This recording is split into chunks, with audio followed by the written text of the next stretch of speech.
हरे कृष्णा। जगत गुरु शिल प्रभुपाद महाराज की जय। नमो विष्णुपदाय कृष्ण पृष्ठाय भूतले श्रीमते भक्ति वेदांत स्वामी नामिने। नमस्ते सरस्वती देवी गौरवाणी प्रचारिणी निर्विशेष शून्यवादी पाश्चात्यदेशतारिणी। जय श्री कृष्ण चैतन्य प्रभु नित्यानंद श्री अद्वैत गदाधर शिवासादि गौर भक्तवृंद। हरे कृष्णा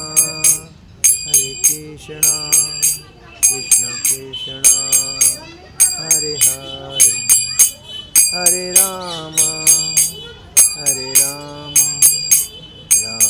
राम हरे हरे। जय राधा माधव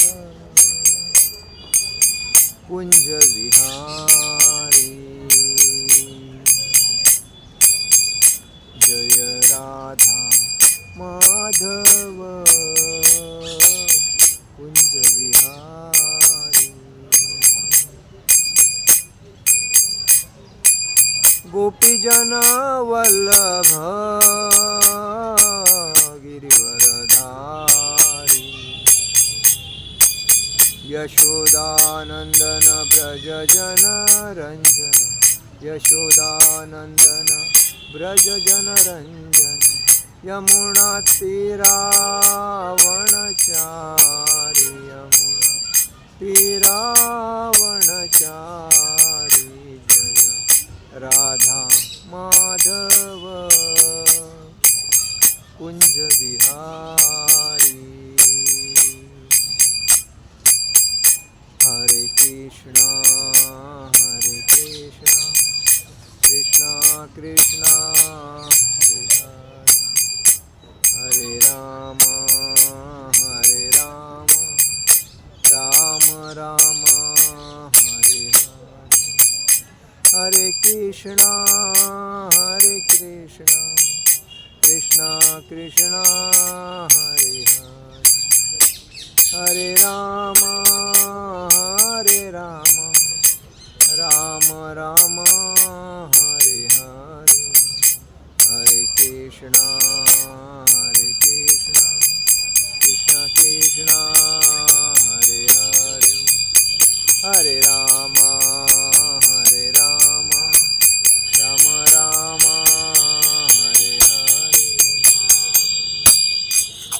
जय ओम विष्णुपाद परमहंस परिव्राजक आचार्य अष्टोत्तर शतश्री अभय चरणारविंद भक्ति वेदांत स्वामी श्री प्रभुपाद महाराज की जय।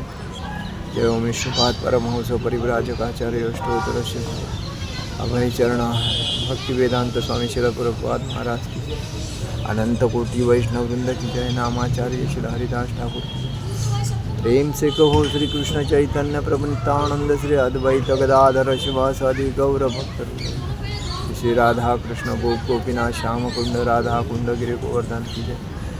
वृंदावन धाम की जय, मायापुर नवदीप धाम की जय, अयोध्या धाम की जय, बद्रीनाथ धाम की जय, द्वारका धाम की जय, हरिनाम संकीर्तन की जय, समवेद भक्तवृंद की जय, गंगा माई की जय, यमुना माई की जय, तुलसी महारानी की जय, हरिनाम संकीर्तन की जय, समवेद भक्तवृंद की जय, समवेद भक्तवृंद की जय, समवेद भक्तवृंद की जय। श्री गुरु गौरांग की जय। ओम अज्ञानतिमिरान्धस्य ज्ञानाञ्जनशलाकया चक्षुरुन्मीलितेन तस्मै श्रीगुरुवे नमः। श्रीचैतन्यमनोभीष्टं स्थापितं येन भूतले स्वयं रूप कदा मह्यं ददाति स्वपदान्तिकं। वन्देऽहं श्रीगुरु श्रीयुपदकमलं श्रीगुरु वैष्णवांच श्रीरूपं साग्रजातं सहगण रघुनाथं तं सजीवं साद्वैतं सावधूतं परिजनसहितं कृष्णचैतन्यदेवं श्री राधा कृष्ण पादान सहगण ललिता श्री विशाखान्वितान। हे कृष्ण करुणा सिंधु दीनबंधु जगतपते गोपेश गोपिका कांत राधा कांत नमस्ते। तप्त कांचन गौरांगे राधे वृंदावनेश्वरी विश्वभानुसुते देवी प्रणमामि हरिप्रिय। वाञ्छाकल्पतरुभ्यश्च कृपा सिंधु ये भवसपतितानां पावनेभ्यो वैष्णवेभ्यो। जय श्री कृष्ण चैतन्य प्रभु नित्यानंद श्री अद्वैत गदाधर शिवासादि गौरभक्तवृंद। हरे कृष्ण कृष्ण कृष्ण हरे हरे, हरे राम राम राम हरे। ओम नमो भगवते वासुदेवाय, ओम नमो भगवते वासुदेवाय, ओम नमो भगवते वासुदेवाय। आज हम लोग भक्त प्रहलाद महाराज इनके ऊपर चर्चा करेंगे। भक्त प्रहलाद महाराज जब 5 साल के थे तभी वो एक्चुअली असुर के घर में जन्म हुआ था उनका। उनके पिताजी का नाम हिरण्यकश्यप, वो असुर थे। 3 लोक में वो अपनी शक्ति का प्रदर्शन करते थे। देवता के मतलब धरती आकाश पाताल। और उसमें जब प्रहलाद महाराज जी का जब जन्म हुआ तभी प्रहलाद महाराज जी विष्णु के बहुत भक्त थे, एकनिष्ठ भक्त थे।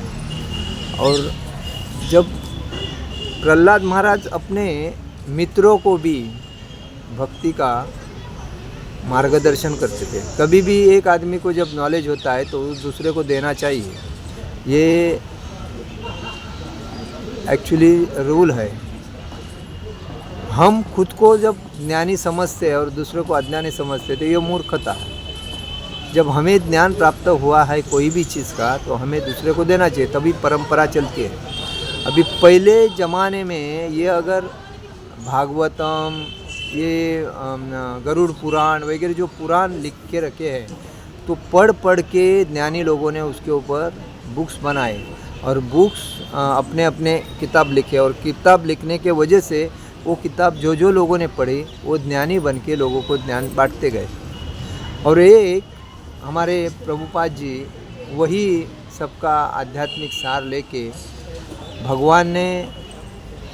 भगवान श्री कृष्ण ने अर्जुन को कुरुक्षेत्र में भगवद गीता कही, क्योंकि उन्होंने पहले इक्ष्वाकु को कही थी, लेकिन उसके बाद इस कुरुक्षेत्र में जब कौरव पांडवों का युद्ध हुआ तभी अर्जुन अपने गुरु को, द्रोणाचार्य को और भीष्म को देख के और सब रिलेटिव को देख के स्तब्ध हुआ था। युद्ध करना नहीं चाहता था। वो बोलता है मैं मेरे हित संबंधी को, मेरे रिलेटिव को मतलब नातेवाईक को मार के मुझे क्या मिलेगा। मैं जा रहा हूँ जंगल में भीख मांग के खाऊंगा, लेकिन मैं मेरे परिवार के लोगों को मैं हाथ नहीं लगाऊंगा, लेकिन उसमें मेरे गुरु भी है। अभी इसमें कहा जाता है कि अगर गुरु भी हो, अगर दुश्मन का साथ देता है या ये नातेवाईक दुश्मन को साथ दे रहे हो, अपने ऊपर अन्याय कर रहे हैं, अत्याचार कर रहे हैं, तो फिर शस्त्र उठाना पड़ता है।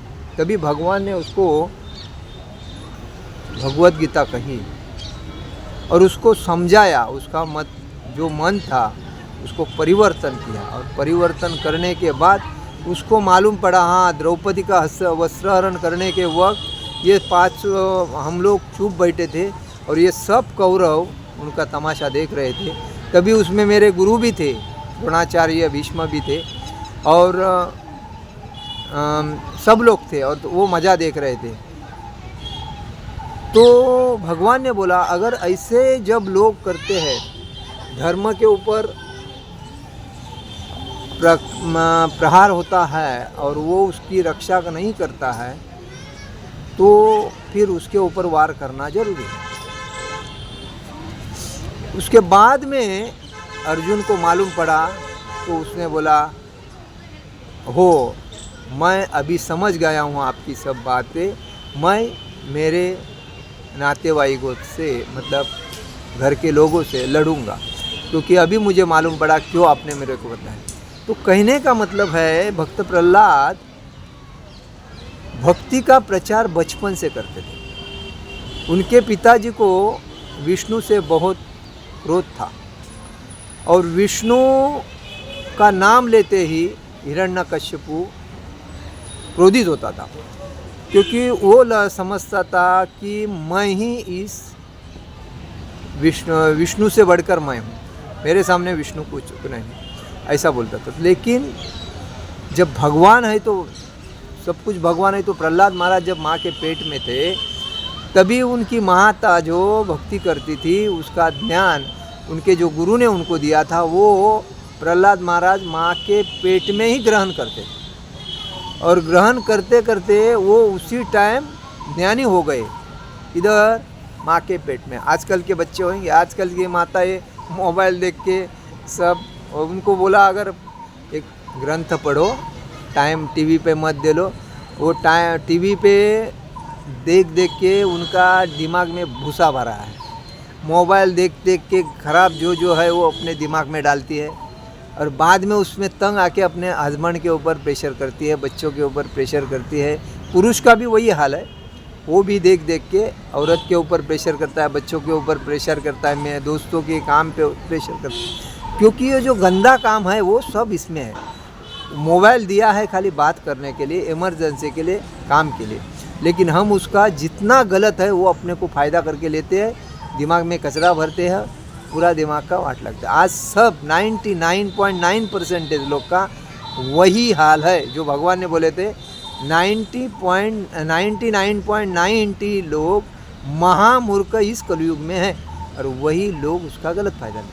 और जो 0.1 जो है वो लोग आध्यात्मिक मार्ग में अपना भक्ति का प्रचार कर रहे हैं, कौन ग्रंथ पढ़ रहे हैं, कौन मंदिर बांध रहे हैं, कौन देश विदेश में जाके भक्ति का प्रचार कर रहे हैं, लोगों को स्कूल में जाके प्रचार करके भक्त बना रहे हैं और उनको बता रहे हैं कि इस कलयुग में कोई किसी का नहीं है, कोई नहीं, ना पत्नी पति की है, ना बच्चे माँ बाप के हैं, ना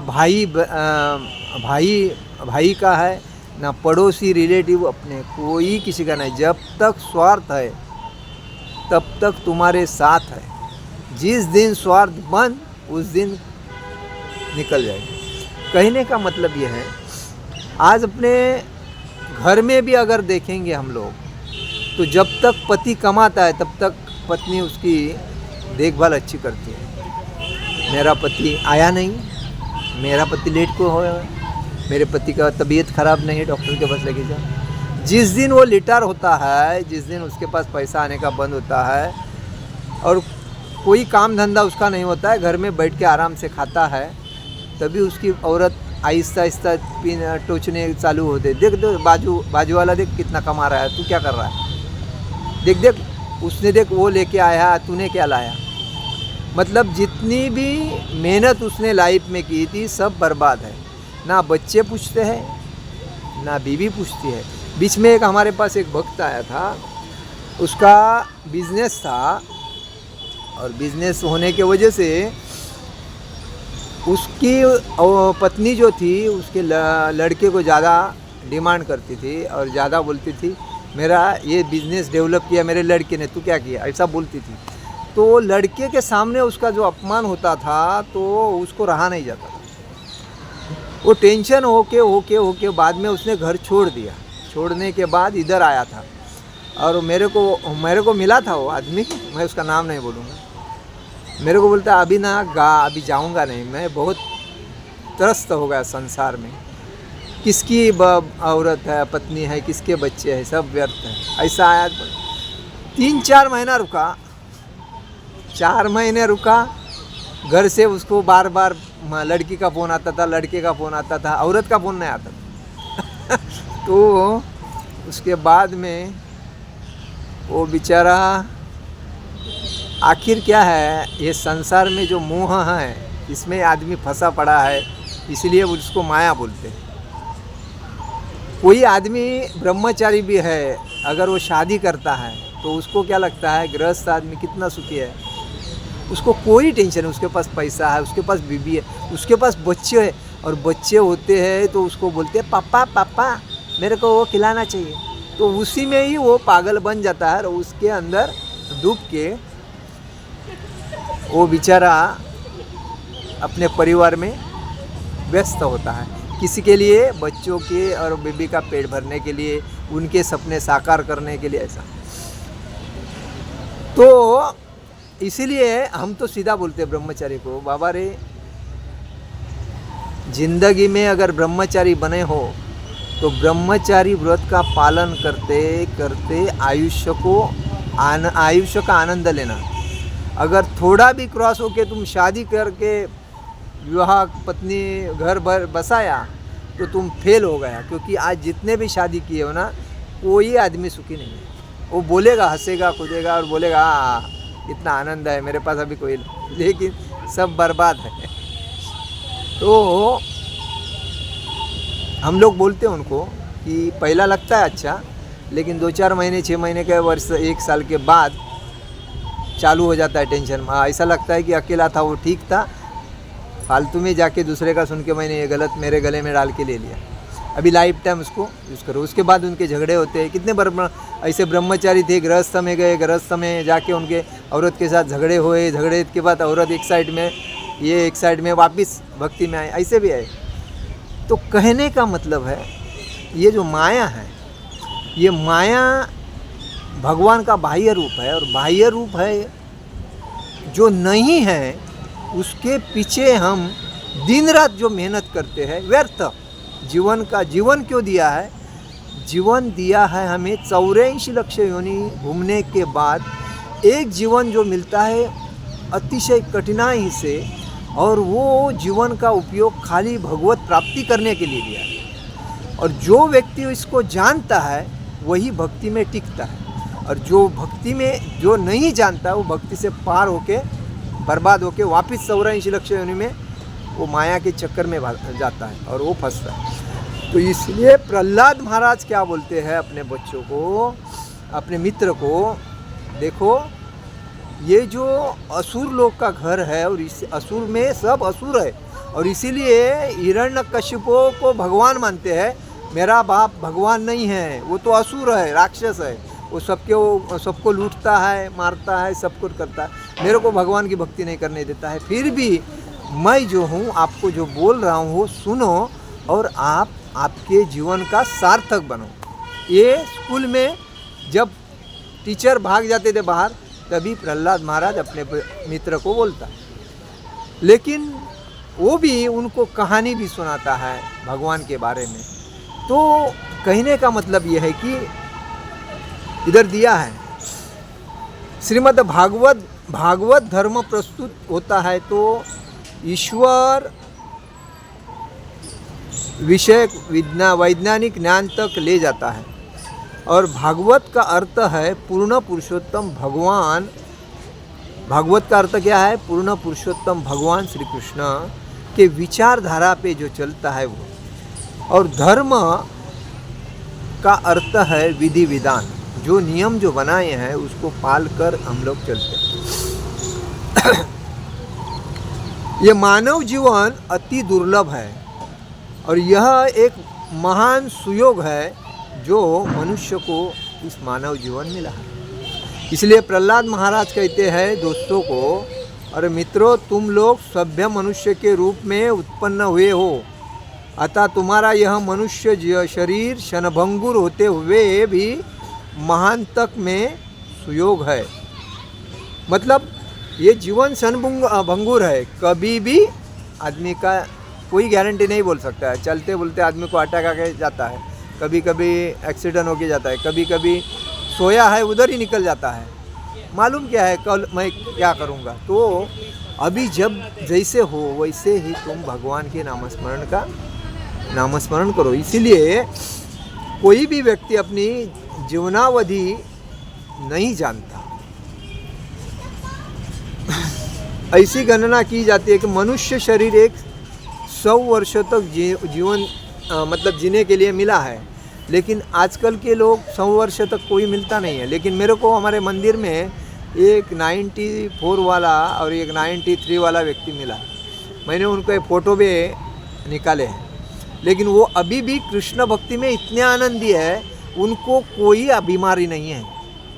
वो मस्त पैकी खाते पीते हैं, भगवान का नामस्मरण जप करते हैं और भगवान का संकीर्तन होता है तो नाचते हैं। मतलब यही जीवन का आनंद है। और उन्होंने अभी 93, हम लोग रहेंगे नहीं रहेंगे हमको पता नहीं, लेकिन उन्होंने बहुत कष्ट किया होगा। लेकिन एक उसमें डॉक्टर है, एक इसमें मिलिट्री अधिकारी है, दोनों भी सुशिक्षित है। तो उन्होंने जितनी मेहनत की है, जितनी तकलीफ निकले, और अभी जैसा उनका शरीर है, तो वो आजकल के लोग 50 में ही रोगी बनते हैं, 60 में तो घर में बिस्तर में पड़े रहते हैं, 70 में तो चलने को नहीं आता, 80 का तो नाम ही मत लो, चलते चलते मुश्किल है, 90 बोलेगा तो माया अतिशय।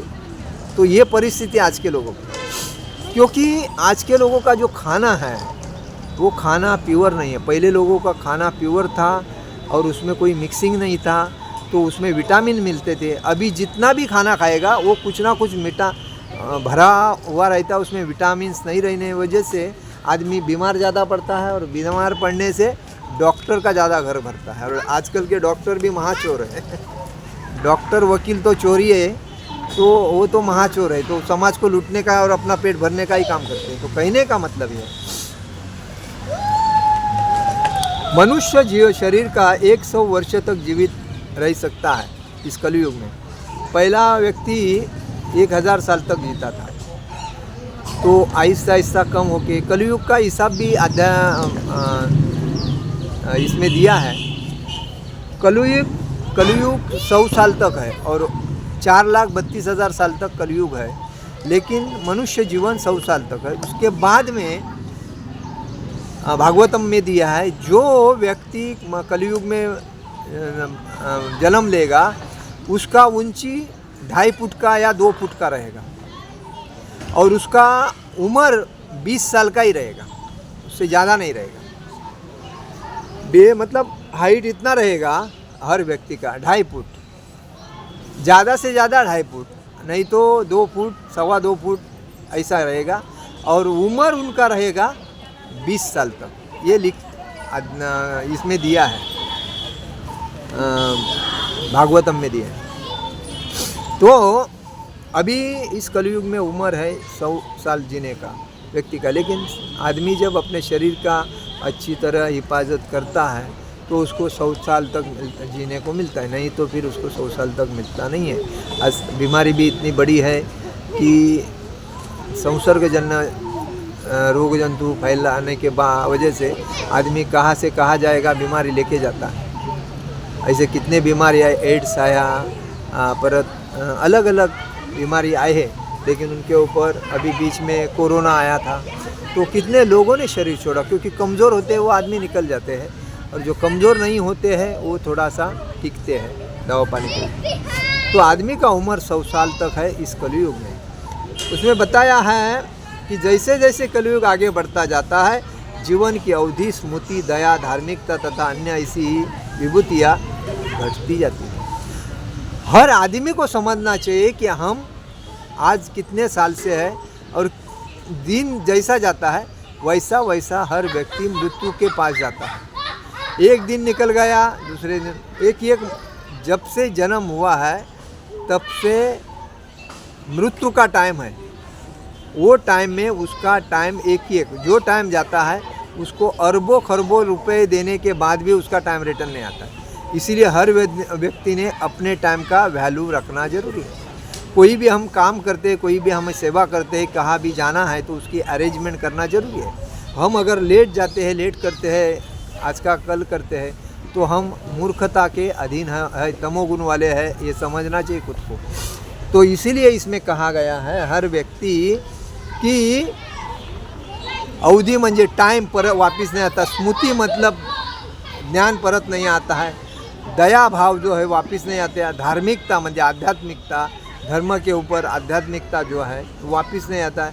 ऐसी अनेक गोष्ठी है, विभूतियाँ मतलब गोष्ट घटती है, वो अपने साथ वापस। तो युग में दीर्घायुष्य अनिश्चित है। इस युग में कोई भी आदमी दीर्घायुष्य नहीं है।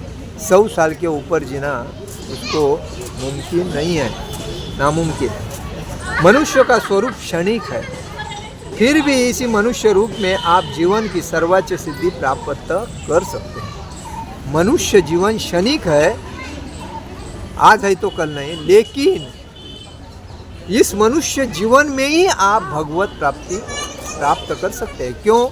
क्योंकि मनुष्य ये ज्ञानी है। इस 84 लक्ष योनि में जितने ही जानवर, पशु, पक्षी, सब कुछ में मनुष्य जीवन है, वही एक ज्ञानी है और वही भगवान की भक्ति कर सकता है और वो भागवत धाम जा सकता है। अन्यथा कोई भी प्राणी है, कोई भी पशु है, कोई भी पक्षी है, भगवान का नामस्मरण नहीं कर सकता है, उसको 84 लक्ष योनि घूमना है। तो सिद्धि क्या है? सर्वोच्च सिद्धि क्या है? सिद्धि, इसका मतलब सर्वव्यापक श्री भगवान को जान लेना। सिद्धि का मतलब क्या है? सर्वव्यापक, पूरा भगवान, ब्रह्मांड से भगवान कण कण में भरे पड़े हैं, लेकिन जो भक्त एकनिष्ठ है, शुद्ध भक्त है, उसको ही मालूम पड़ता है। हाँ, इसमें कहा गया है कि पेड़ का पत्ता भी भगवान के आदेश के बिना हिलता नहीं, क्योंकि वायुदेव है, इंद्रदेव है, सूर्यदेव है, चंद्रदेव है, ये सब देवता है। उनको भगवान ने अथॉरिटी दी है उनके काम की वजह से, और उसी वजह से भगवान के आदेश पे चलते हैं। अगर चंद्रदेव नहीं होता तो मनुष्य जीवन जीते नहीं थे, क्योंकि मनुष्य को खाना बिना जो बनता है वो कौन बनाता है? चंद्र भगवान ही तो प्रकाशित करके वो जो भी फले भाजी, फ्रूट, हर चीज़ में वही करते हैं, उसी प्रकाश से बनता है। सूर्यदेव उसमें प्रकाश देता है, चंद्रदेव उसमें प्रोटीन देते हैं और उसको स्वादिष्ट बनाते हैं, और इस वजह से वह ज़्यादा पौष्टिक होके आदमी को उसका फ़ायदा मिलता है। ये लेकिन असुर लोग हैं, मूर्ख लोग हैं, नीच लोग हैं, ये लोग उस अच्छा बनाया हुआ फल फ्रूट में कुछ गलत केमिकल मिलाते हैं और वो इंसान को गलत तरीके से दे के आदमी को बीमारियां तैयार करते हैं, और इसीलिए आदमी हर टाइम ज़्यादा बीमारी के चक्कर में पड़े। और दूसरी बात है, आदमी को खाना पीना मिलने के बाद, पैसा वगैरह मिलने के बाद आदमी को बाहर के दुर्गुण युक्त वस्तु, मतलब सिगारेट, पान, तंबाकू, गुटखा, मावा, हीरोइन, ड्रग्स, पब, बियर, शराब, गाउटी शराब, ये पीने के वजह से उनको और बीमारी बढ़ जाती है। और वो जो कमाते हैं वही कमाने के वजह से, हाँ, वेश्या व्यवसाय दूसरी बात, और ये सब जो कमाते हैं और सेविंग करते हैं वो सब बीमारी को, मतलब शरीर को अच्छा करने में डॉक्टर को आते हैं। तो जब आदमी को भगवान ने जब 9 महीने माँ के पेट में रखा था, तभी भगवान ने उसका योग्य प्रकार सब कुछ उनको प्राप्त करके दिया था माँ के गर्भ में। और जब वो बाहर आया था तभी भगवान से प्रार्थना करके कि मैं आपकी भक्ति करूँगा। लेकिन बाहर आने के बाद जब उसको मालूम पड़ा कि ये भौतिक संसार में सब कुछ मिलता है, खाली पैसा चाहिए, तो वो पैसे के पीछे भाग के पैसा जमा करके लोग करते, इसलिए मैं करके वो अपने शरीर की वाट लगाता है। नहीं तो आदमी को खाली अन्न, वस्त्र, निवारा, ये 3 चीज़ की सख्त ज़रूरत है, अन्यथा कोई सख्त की ज़रूरत नहीं। अन्न, वस्त्र, निवारा तो भगवान ने ये सब फ्री में दिया। अन्न अपने को मिलता है, अपनी ज़मीन है उसमें बना सकते हैं। निवारा हम जो पेड़ पौधे हैं उसका बना सकते हैं। वस्त्र उसी पेड़ पौधे के वजह से हमको मिलता है। अन्न, वस्त्र, निवारा हम बना सकते हैं। अन्न बना सकते हैं, निवारा बना सकते हैं, वस्त्र बना सकते हैं। अन्न, वस्त्र, निवारा, हवा तो फ्री है, पानी भी तो फ्री है, सब कुछ, लाइट भी फ्री है। तो ये बाकी सब जो बनाया है इंसान ने बनाया अपने स्वार्थ के लिए और दूसरे को लूटने के लिए, और वही हिसाब चलता है और एक दूसरे को लूट के अपना अपना पेट भर के सब चल रहे हैं। और उसमें चलने के बाद उसमें झगड़े, कलयुग और दोनों का झगड़ा भी करवाता है, और करवाने के वजह से लोग एक दूसरे के दुश्मन भी बनते हैं, और दुश्मन बनने के वजह से आज लोग एक दूसरे के दुश्मन बने। तो कहने का मतलब है हम सिद्धि प्राप्त करते हैं। सिद्धि प्राप्त करना तो भगवान की बारे में जानना और उनकी भक्ति करना, यही सिद्धि है। अन्य योनियों में यह संभव नहीं है। बाकी के योनियों जो है बिल्ली, कुत्ता, गाय, बंदर, ये जो योनियों में ये सिद्धि उनको प्राप्त नहीं होती। हम क्रमिक विकास द्वारा मनुष्य स्वरूप प्राप्त किए हैं, तो इसलिए यह हमें जो मनुष्य जीवन मिला है दुर्लभ है, यह अवसर हमें दुर्लभ मिला। जीवन का चरम लक्ष्य पूर्ण पुरुषोत्तम भगवान श्री कृष्ण को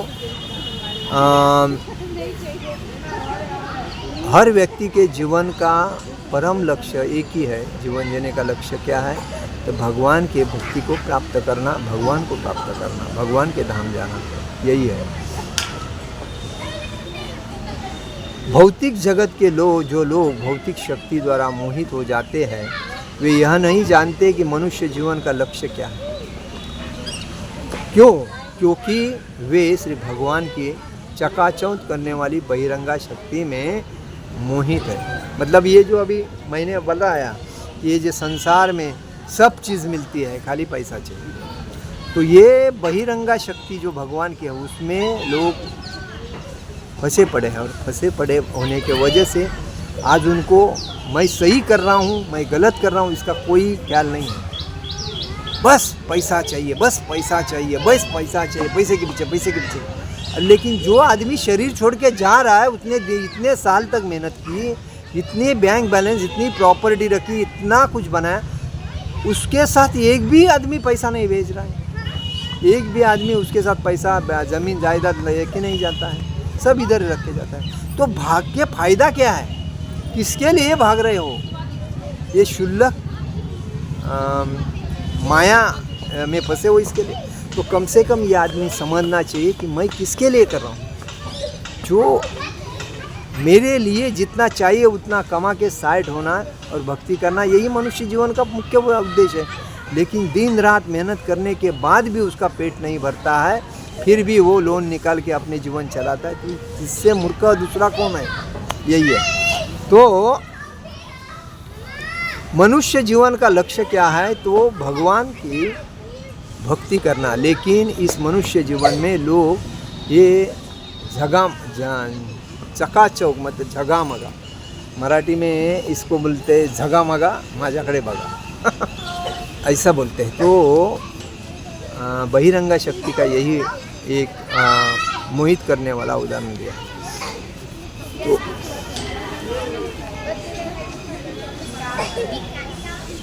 विष्णु या ईश्वर को समझने के लिए हमें ये मनुष्य जीवन दिया है, तो इसका हमें उपयोग योग्य प्राप्त करना जरूरी है।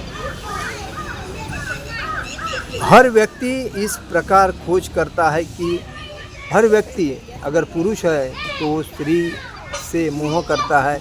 उसको स्त्री को देखने के बाद उसको लगता है ये कितनी सुंदर है, ये मेरे से प्रेम करती है, मैं इससे प्रेम करके शादी करूं, तो शादी करने के बाद घर बसाऊं तो बच्चे होंगे, परिवार होएगा, तो अच्छा रहेगा। ऐसा एक और कोई भी औरत आदमी को देखती है तो उसको भी लगता है कि मेरा पति हो तो उससे बच्चे पैदा होंगे, संसार होएगा, तो हम लोग सुखी रहेंगे। ये अगर कोई भी पुरुष पत्नी स्त्री के ऊपर आसक्त है तो उस स्त्री से उसको कुछ चाहिए। अगर स्त्री अगर पुरुष से कोई आसक्त है तो वो स्त्री को पुरुष से कुछ चाहिए। अदरवाइज़ कोई आसक्त नहीं तो कोई किसी के बारे में सोचता नहीं। जब आसक्त होता है तभी वो उसके बारे में सोच के उससे रिलेशन बनाना चाहता है। तो यही बात है कि स्त्री पुरुष से मैत्री करना चाहती है, पुरुष स्त्री से मैत्री करना चाहती है, क्योंकि ये जो माया है ये माया में अटकना चाहते हैं। और अटकने के बाद जब तकलीफ होती है तभी उनको मालूम पड़ता है हम किधर फंसे। तो ऐसा क्यों होता है? क्योंकि हम ऐसे प्रिय मित्र का सहयोग चाहते हैं जो हमारी सहायता करे, और यह जीवन संघर्ष का अंग है। तो किंतु हम यह नहीं जानते कि हमारे सर्वाधिक प्रिय कौन है। तो हम किससे प्रेम करना चाहिए? सबको त्याग देके भगवान श्री कृष्ण को श्री कृष्ण भगवान से प्रेम करना चाहिए कि हमें दुख में भी वो उतारता है, सुख में भी उतारता है, और सब जगह पे वो उतारना चाहता है, क्योंकि वही हमारा सच्चा मित्र है, सच्चा बंधु है, सच्चा सखा है और सच्चा पारिवारिक है। द्रौपदी का जब वस्त्रहरण हो रहा था तब भगवान श्री कृष्ण दरवाजे के पीछे खड़े थे। 5 पांडव अंदर बैठे थे, 100 कौरव उसका मजा देख रहे थे। लेकिन जब 5 पांडव कोई कुछ नहीं बोल रहा है और मैं विवस्त्र होने आया हूँ, मुझे कोई रक्षा नहीं, क्योंकि भीष्म और द्रोणाचार्य जैसे गुरु जो थे वो भी मुंह गप चुपचाप देख रहे थे, गप बैठ के। तभी उसने कहा, सखा मुझे बचा दे। और उसी टाइम भगवान ने तुरंत द्रौपदी को वस्त्र दे के द्रौपदी का वस्त्रहरण बचाया। तो कहने का मतलब क्या है? भगवान हर जगह पे है, किधर नहीं है, लेकिन जो दृष्टि है, जो भाव है, वो जिसके अंदर है उसी को वो प्राप्त होते हैं, अन्यथा नहीं। भगवान सबके लिए प्रसन्न होते हैं, दुश्मन को भी पसंद, लेकिन जो नाम रूप गुण लीला का उनका जो गान करता है उसके साथ भगवान रहते हैं हमेशा। तो कहने का मतलब ये है कि हमें इसके ऊपर ध्यान देना चाहिए कि हमारे सर्वोत्तम सर्वश्रेष्ठ कौन है? तो भगवान श्री कृष्ण है। उनकी सेवा भक्ति प्रचार यही हमारा जन्म सिद्ध हक है। उनको समर्पित होना ये हमारा जन्म का मुख्य सिद्धांत है। तो यदि आप शांति चाहते हैं तो आपको स्पष्ट रूप से यह समझना होगा कि इस लोक की तथा अन्य लोगों की हर वस्तु में भगवान श्री कृष्ण की संपत्ति है। हम बोलते हैं ना, ये मेरी संपत्ति है। आदमी को भगवान ने जब जन्म दिया तभी उसको 3/6 की जगह दी है। जब आदमी स्मशान में जाता है सब कुछ त्याग करके, तभी उसको जो स्मशान का जो अधिकारी होता है वो उसको 3/6 के जगह में ही बिठाता है। उसके ऊपर बोलता है रिलेटिव को लकड़ी डालो अभी। वही उसका सिद्धांत है इस जन्म में।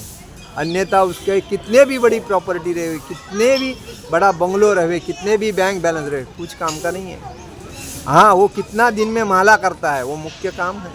हाँ, वो कितने ग्रंथ पढ़ता है, वो कितने लोगों को ज्ञान प्राप्त करवाता है, कितने लोगों को भक्त बनाता है, ये मुख्य बात है। अन्यथा बात सब व्यर्थ है।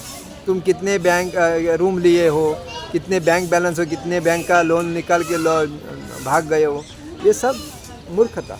ये कोई सोचता नहीं, क्योंकि वो टेंशन का काम है और टेंशन में ही आज फंसा है। फंसने के बाद आदमी सुखी रहता तो मंदिर में आता नहीं। फूल फंस गया तो फिर भगवान मुझे बचा ले, ऐसा बोलता है। तो यही बात है। तो इसीलिए कहा गया है कि हर व्यक्ति स्वाभाविक रूप से शरीर की रक्षा करना चाहता है। तो यह आत्मरक्षण है, आत्मसंरक्षण है। वो आदमी अपने शरीर को पाल पोस कर बड़ा करने के लिए अन्न ग्रहण करता है, तो ये अपने शरीर का संरक्षण करता है। तो यह जीव का प्राकृतिक नियम है, अपने शरीर की संरक्षण करना, आत्मसंरक्षण करना। वैसा ही जिस प्रकार भोजन करना एक प्राकृतिक नियम है, वैसा ही सोना भी प्राकृतिक नियम है। मैं शरीर की रक्षा हो जाती है, क्योंकि शरीर के भीतर क्या है? आत्मा है। और आत्मा ये क्या है? भगवान का एक अंश है। और ये जो हम शरीर है, ये शरीर तो हम कितने बदली किए हैं, और इसके वजह से हम शरीर नहीं आत्मा है। ये क्यों बोलते हैं?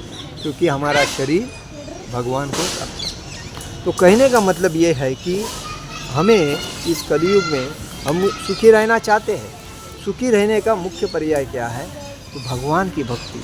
हम किधर भी जाते हैं तो हमारे हाथ में झोली होना जरूरी है, और झोली में हाथ डाल के हमारा भगवान का नाम। हम बाकी के लोगों की बात करके क्या मिलता है? हमको कुछ नहीं मिलता है। लेकिन हम भगवान के नाम की अगर महिमा गुण उनसे शेयर करेंगे तो भगवान के बारे में बात करेगा तो ठीक है, लेकिन अगर कुछ नहीं करते हैं तो भगवान के नाम का संकीर्तन होना चाहिए, भगवान के नाम का चांटिंग होना चाहिए, तो वो फायदे जो फ़ायदा है उसका काम करेंगे तो चलता है, नहीं तो फिर हमारा वेस्टेज टाइम गया, जो जाता है टाइम वो वापस आता नहीं है।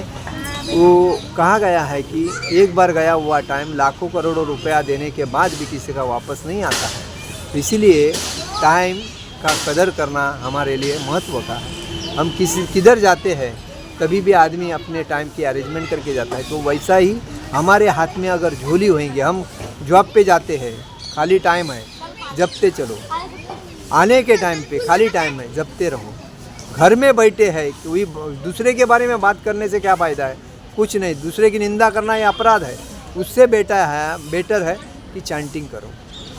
और दूसरी बात, सब कुछ हो गया, बुक्स पढ़ो, उसके बाद अपना प्रसाद ग्रहण करो, आराम करो, दूसरे के बारे में सोचो मत, भगवान के बारे में सोचो, भगवान की भक्ति करो, तभी आपको जीवन का सार्थक होगा। हरे कृष्ण कृष्ण कृष्ण हरे हरे, हरे राम राम राम हरे हरे।